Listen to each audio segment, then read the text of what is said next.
Yeah, how you doing? Pretty good, pretty good. Doing pretty well. How are you doing? Yeah, good, thank you. Firstly, I got to say thank you for hitting me right in the nostalgia with this film. As soon as I watched it, it brought back all of my childhood. And I was wondering if you can remember the first time you ever watched Tom and Jerry, the series. Oh, of course. Yeah, I mean, honestly, it was probably one of the earliest cartoons I watched growing up. Yeah, every day after school. Every day after school, because our parents would come home.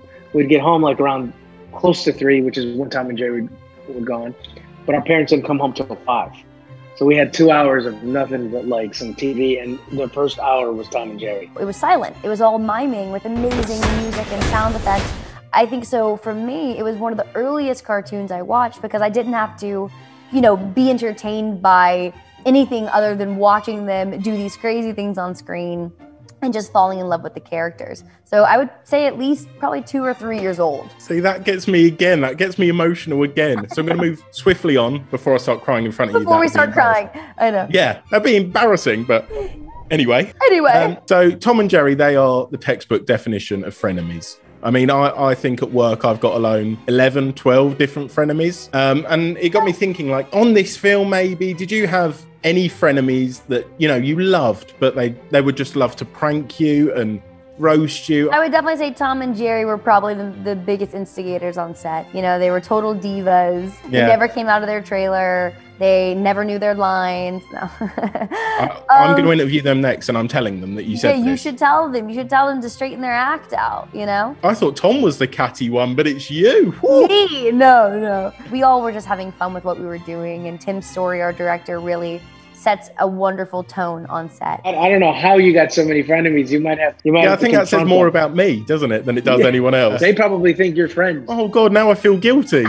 You obviously both star in Tom and Jerry, but you've also both appeared in like My Name Is Earl. You've both appeared in American Dad. You've done quite a few overlapping projects, and I want to know if you'd ever like to see yourself appear in another one of his projects, the MCU. I mean, if you were up for that, who would you love to play? I've always kind of had this want to play a villain. So I don't know. I mean, we'll see. I think people might peg me more as a superhero, but I would enjoy to be, of course, in the Marvel universe in any way, shape, or form. I think if the time is right and the project comes apart in the right way, and it's a character that I connect to and I can do the best with, I'd love to kind of see a Hit Girl style reprise in my life. I mean, as soon as you said the word Hit Girl, I got little goosebumps. I'm not going to lie there.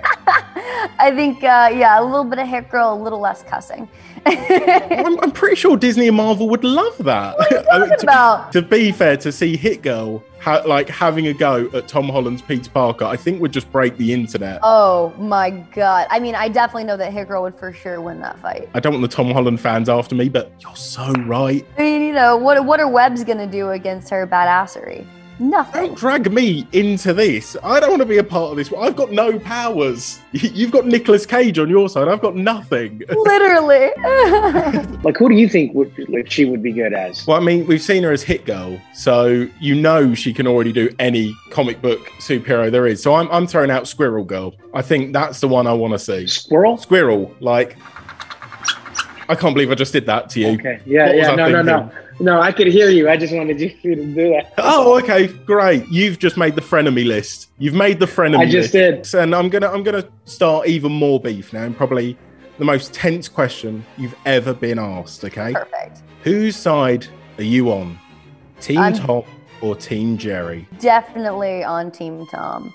I mean, I know it's a shocking answer, but I love an underdog. You know what I mean? Like, Jerry's fine. He doesn't need more accolade. He doesn't need people telling him he knows he's great. We gotta support Tom.